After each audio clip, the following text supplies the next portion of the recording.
Title: The Farm vs. the HOA, A Battle for Freedom. Imagine this. You're minding your own business, running a farm that has been in your family for generations, when suddenly, a woman with the world's most condescending smirk hands you a list of violations for rules that don't even apply to you. You laugh it off, thinking it's just some harmless HOA nonsense. But she isn't joking. Days later, you find out she's called the cops on your farm, demanding they enforce community regulations. And that's when karma strikes. Because the officer who shows up? My brother. The sheriff. Oh, but trust me, it doesn't stop there. Now, let's rewind to how this mess even started. I've lived on my family's farm for years. It's not just land. It's my home, my livelihood, and honestly, my peace of mind. I grow fresh produce, keep some chickens, and even have a couple of goats, one of whom, by the way, is named Duke and has an unholy talent for screaming like a banshee at sunrise. It's a simple life, and I love it. A few years ago, a fancy HOA-controlled neighborhood popped up about a mile down the road. At first, I didn't think much of it. People like their cookie-cutter houses and manicured lawns. That's their business. I never imagined they'd try to extend their dictatorship onto my farm. But then came Karen. Oh, Karen, the self-appointed queen of the HOA. If you've ever met someone who acts like their clipboard gives them supreme legal authority, you know exactly what kind of person she is. I hadn't had much interaction with her before, but that changed one bright Monday morning when she showed up at my front gate holding a thick stack of papers. She had that look, the one where someone thinks they're about to ruin your whole day with a single signature. "Hello," she said, her voice dripping with artificial politeness. "Are you the property owner?" "Yep," I said, crossing my arms. "Can I help you with something?" Karen smiled like a predator spotting an easy meal. "I'm the president of the Willow Creek HOA, and I'm here to discuss your non-compliance with community regulations." Now, two things immediately stood out to me. One, Willow Creek is a gated neighborhood that has nothing to do with my farm.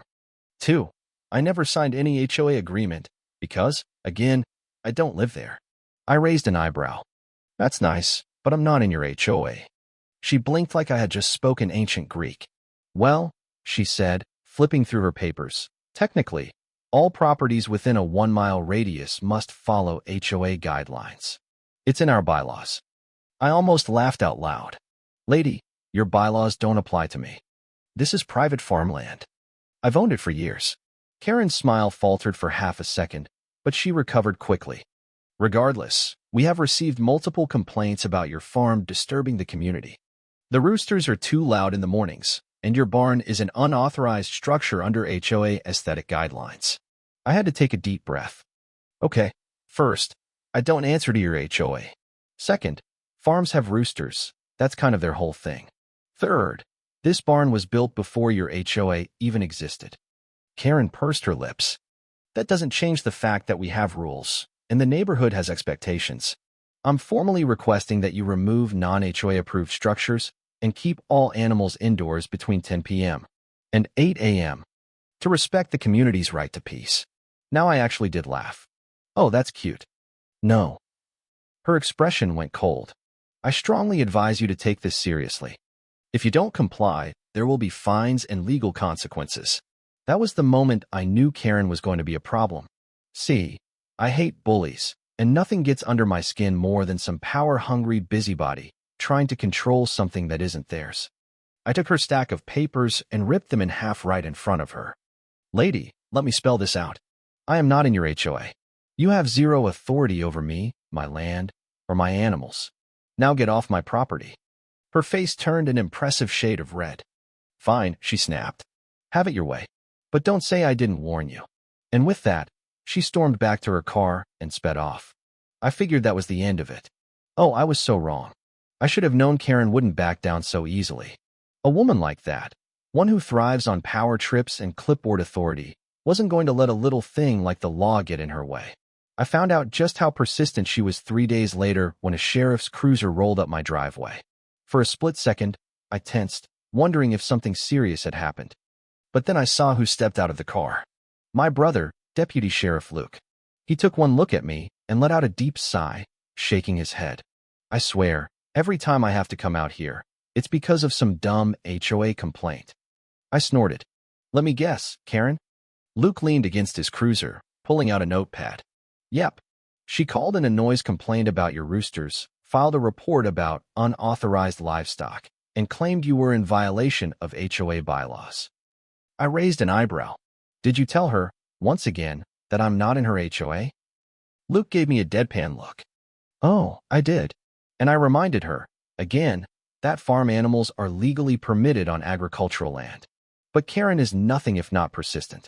She's insisting we mediate the dispute. Mediation? I laughed. Tell her the only thing I'm mediating is whether or not I buy a second rooster, just to spite her. Luke sighed. I'd pay to see that. Look, I know she's a pain, but be careful. She's got money, connections, and a whole neighborhood of people willing to back her up. If she can't get you to bow to her HOA rules, she might try something worse. I crossed my arms. Like what? Like trying to find a loophole in the county codes to get you fined. Or worse, filing a civil suit. I wouldn't put it past her to start throwing around legal threats to wear you down. I clenched my jaw. Let her try? She's not taking my farm. Luke clapped me on the shoulder. That's the spirit. Just don't go doing anything too stupid. I grinned. Define too stupid.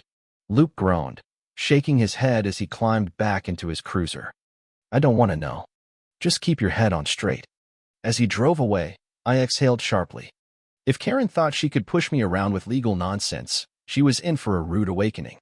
And I had just the idea of how to make my point. 2 days later, I woke up extra early. If Karen wanted to play dirty, I'd play right back. Step 1. A farm-wide, welcome to country life experience for the entire neighborhood. It started with Duke, my overly enthusiastic goat, who I let out just in time for the morning rush hour. As the pristine SUVs and sedans from the HOA neighborhood rolled down the road, Duke stood proudly on top of my fence, bleating at every passing car. Step 2. A little symphony of farm noises. If Karen thought my roosters were loud before, she had no idea what was coming. I may or may not have set up a strategically placed speaker near the property line that played a recording of crowing roosters on loud. By noon, my phone started buzzing with messages from neighbors. Some were amused. Others, not so much. And then, right on schedule, Karen came storming up my driveway, her face redder than a ripe tomato. "What is wrong with you?" she shrieked, flailing her arms toward Duke, who had somehow managed to climb onto my porch railing. "This is harassment." I leaned against my doorframe, sipping my coffee. Harassment? Karen, I'm just living my life. Farm animals make noise. Who would have thought? Her eye twitched. You're doing this on purpose. Prove it, I smirked. I'm just following agricultural zoning laws.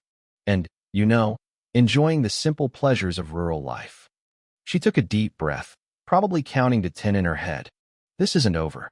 I have connections, and I will make sure your farm is shut down for violating county ordinances. I raised an eyebrow. Good luck with that.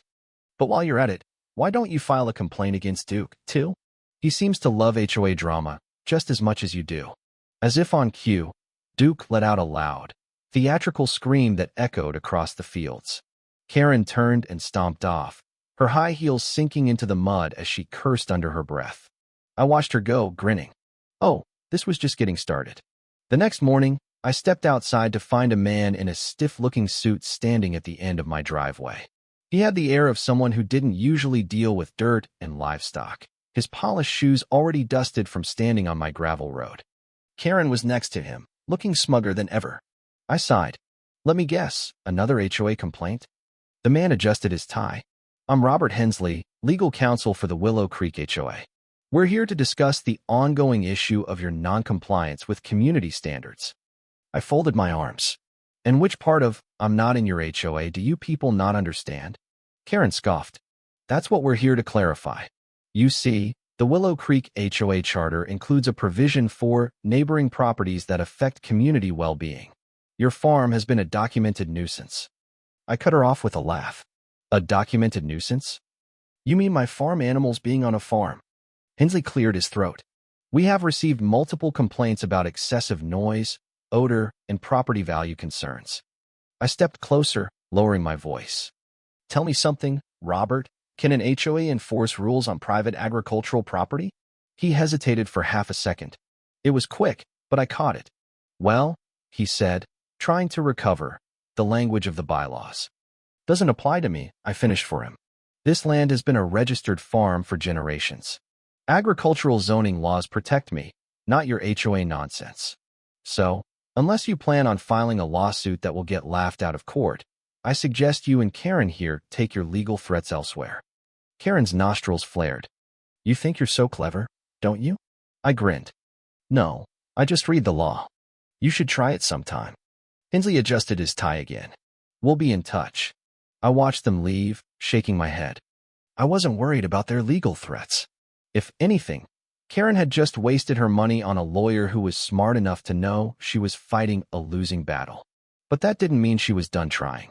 I figured Karen would try something else soon, but even I wasn't prepared for what came next. That evening, while fixing up one of my fences, I noticed something, or rather, someone, lurking near my property line. A woman in yoga pants and oversized sunglasses was crouched behind a bush, peeking over with a notebook in hand. I sighed and walked straight toward her. Enjoying the view? I called out. She gasped and stumbled back, nearly dropping her notebook. I was just spying on me for Karen, huh? Her face turned red. No, I was just making sure everything was up to code. Up to code. I laughed. Nice try. This is private property. If you want to inspect anything, you need a warrant. She pursed her lips. I was just taking notes for the next HOA meeting. Uh-huh. And what exactly are you planning to report? That my cows exist? That my chickens cluck? She huffed, flipping her notebook closed. We'll see what the board thinks about this. I watched her march off and shook my head. Karen was really grasping at straws now. But if she wanted to play the spy game, I had a few tricks of my own. If Karen wanted to play games, I was more than happy to play along. The very next morning, I set up my own security system.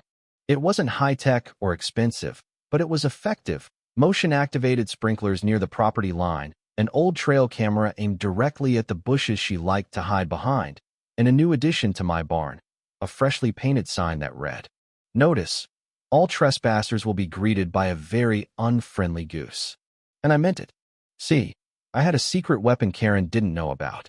His name was Earl, and he was the meanest, most territorial goose I had ever met. He had been abandoned at a nearby lake, and I took him in, figuring he'd add to the farm's charm. Instead, he had made it his life's mission to protect my land like an overzealous security guard with a personal vendetta. It didn't take long before Earl got his first assignment. That afternoon, I heard a loud, high-pitched scream followed by the sound of hurried footsteps crunching through gravel. I stepped onto my porch just in time to see the yoga pants-wearing spy lady sprinting back toward the HOA neighborhood, her notebook abandoned in the dirt. Earl was hot on her heels, flapping his wings and honking like he had just caught an intruder in the Oval Office. I laughed so hard that I nearly spilled my coffee. Good job, Earl. The goose strutted back toward me, looking very pleased with himself. Karen, of course, was not pleased. The next day, I got a very official-looking letter in my mailbox. Dear Sir or Madam, it has come to our attention that your property presents a safety risk to neighboring residents. The presence of an aggressive animal, a goose, per multiple complaints, has been deemed a public nuisance. We demand that you remove the animal immediately or face further legal action. Willow Creek HOA. I snorted. They wanted me to remove Earl? I grabbed a pen and wrote my response on the back of the letter. Dear HOA, it has come to my attention that your members keep trespassing on my property. The presence of an aggressive Karen, per multiple incidents, has been deemed a public nuisance. I demand that you remove her immediately or face further honking. Sincerely, the farmer who isn't in your HOA. I walked straight over to their little HOA office, which looked more like a miniature city hall, and handed my letter to the woman at the front desk. She read it, pursed her lips, and muttered, "Oh, she's not going to like this." "I'm counting on it," I said with a grin. A week passed, and things were quiet. Too quiet. Karen hadn't stormed onto my property. The spy squad had disappeared. Even Earl seemed disappointed by the lack of action. That's when I saw it. A county inspector pulling up my driveway. I waved as he stepped out of his truck, clipboard in hand. "Morning. Something I can help you with." He adjusted his cap. "Yeah, we got a formal complaint from the Willow Creek HOA. They're claiming your farm is violating multiple zoning regulations. They're pushing for an environmental review."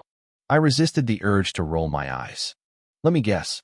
Noise complaints, odor complaints, and something about my unauthorized structures. He nodded. Pretty much. I sighed, shaking my head. Well, I hope you like fresh eggs, because you're about to waste a whole lot of time walking around my very legal farm. The inspector chuckled. Yeah, I figured as much. HOA folks don't usually understand how agricultural zoning works. Let's just get this over with. The county inspector, a middle-aged man named Jim, looked more amused than concerned as he followed me around my property.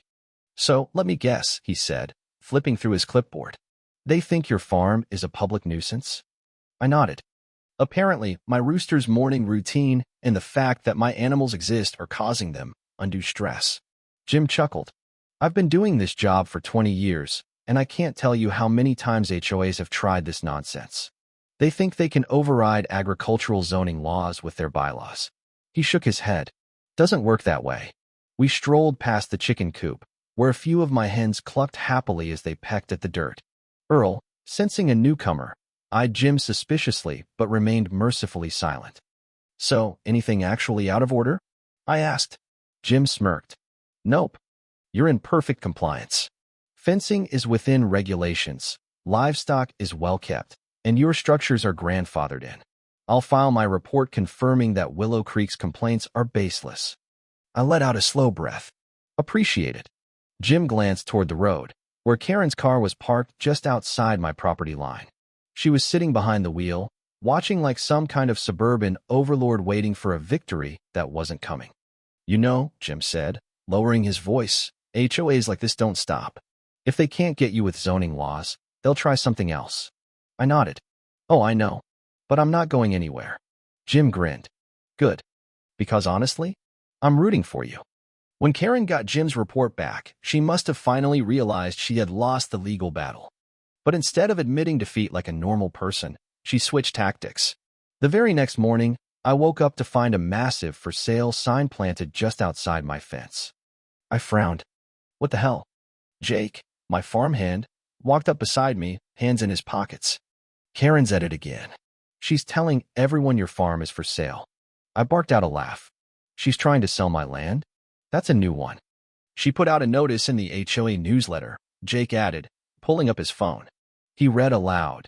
Due to multiple violations, the farmland adjacent to Willow Creek is being considered for community development. Interested buyers should contact the HOA board for more details. I stared at him, then at the sign, then back at him. She actually thinks she can do this? Jake grinned. I gotta admit, the woman's got nerve. I crossed my arms. All right. Does she want to play dirty? Let's play. Step 1. Call the local paper. I got in touch with a reporter who had been covering ridiculous HOA stories for years. When I told her what Karen was trying to pull, she nearly choked on her coffee from laughing so hard. Step 2. Let the world know what was happening. That afternoon, the town's news website ran an article titled, Local HOA Tries to Sell Land They Don't Own, Fails Spectacularly. It detailed everything Karen had done, from the bogus violations to the failed county inspection to her latest stunt. Step 3. Public humiliation. The same day the article ran, I threw an impromptu not-for-sale farm party. I put up my own sign, one that read, Welcome to the farm that will never be an HOA. I even set up a lemonade stand. Why not? By evening, dozens of people had shown up. Some were neighbors who hated the HOA as much as I did. Others were just there to watch the drama unfold. Even Jim, the county inspector, stopped by for a drink. And then, like clockwork, Karen arrived. She stormed out of her car, practically foaming at the mouth. This is harassment. I took a sip of my lemonade and smiled. Karen, I thought you'd be happy. I'm helping promote the sale of my farm. You know, the one that isn't actually for sale. She glared at me, fist clenched. This isn't over. I nodded. You keep saying that, but it kinda looks like it is. Karen let out a frustrated scream, stomped back to her car, and peeled out of the driveway. The crowd cheered. Jake clapped me on the back. I don't think she's ever been this mad. I grinned. And that's saying something. I should have known Karen wouldn't let this go. A woman like her doesn't just accept defeat, she doubles down. 2 days after the not-for-sale farm party, I woke up to a new surprise. A group of men in suits were standing at the edge of my property, taking photos of my land and scribbling notes. I sighed, rubbing my temples. Here we go again. Jake walked up beside me, biting into an apple. New batch of HOA spies. Something like that. I started toward them. Let's go say hello. As we got closer, I recognized one of them, Robert Hensley, the same lawyer Karen had dragged in before. He spotted me and put on a fake smile. "Ah, Mr. Carter, good morning." "Robert," I said flatly. "Back for more." He cleared his throat. "I'm here on behalf of a potential buyer for this land." I blinked. Then I laughed. "A potential buyer? Robert, this land isn't for sale." "Yes. Well, the Willow Creek HOA has submitted an appeal to have your property rezoned for residential use. If approved, this farm will be legally classified as part of the community." Jake nearly choked on his apple. "Wait, they're trying to annex the farm?" I stared at Robert, hardly believing what I was hearing. "That's not how this works." Robert adjusted his tie. "The HOA believes that given your proximity to the neighborhood, it would be in the best interest of community development to include your property under its jurisdiction." I crossed my arms. "So let me get this straight. Karen failed to fine me into submission, failed to use county inspectors against me, failed to sell my land without permission, and now she's trying to steal it outright?" Robert hesitated. "I wouldn't phrase it that way." "No." I smirked. "Then how would you phrase it?" He looked uncomfortable. "There will be a public hearing on the matter next week. You're welcome to attend and make your case." "Oh, I'll be there," I said. "And so will half the town." The town hall was packed. Karen sat at the front, practically vibrating with excitement, her HOA cronies surrounding her like a cult. I stood at the back with Jake, Jim the county inspector, and several of my neighbors, some farmers, some just folks who hated the HOA as much as I did. The hearing started with some legal jargon from Robert, explaining why it made sense for the farm to be rezoned. Then they let me speak. I walked up to the podium, cleared my throat, and said, "Raise your hand if you live in Willow Creek and have personally complained about my farm." A few of Karen's supporters hesitantly raised their hands. "Now," I continued, "raise your hand if you don't live in Willow Creek but think this whole thing is ridiculous." Half the room shot their hands up. I turned back to the panel of town officials. "You see the problem here? This isn't about zoning. This is about an HOA drunk on power trying to take something that doesn't belong to them. This farm has been here for generations. It predates their neighborhood. If anything, they should be answering for how their development impacted my land, not the other way around." Murmurs of agreement filled the room. Karen shot up from her seat. "This man is a nuisance. His animals disturb the peace, his property value affects our home values, and he's been harassing me nonstop." I raised an eyebrow. "Harassing you?" "Karen, you trespassed on my land, sent people to spy on me, tried to sell my property without my consent, and now you're trying to steal it." The mayor, an older man who had been watching the spectacle with barely disguised amusement, sighed. "MS. Karen, we've reviewed the documents, and there is no legal basis for rezoning this farm." Karen's face turned red. "But the ruling is final," he said, cutting her off. "This farm remains agricultural property, and the HOA has zero authority over it." The room erupted into applause. Even Jim clapped. Karen looked like she might explode. I grinned. "Well, Karen, I guess this really is over." She let out an incoherent screech and stormed out of the building, her minions scurrying after her. A week after the hearing, Karen resigned from the HOA. Rumor had it that even her own board members had turned against her after her very public defeat. Apparently, they didn't like the idea of being laughed at by the entire town. As for me, I went back to my peaceful farm life. Jake and I built a new sign at the entrance of my property. "Welcome to the farm that beat the HOA." Even Earl the goose seemed satisfied.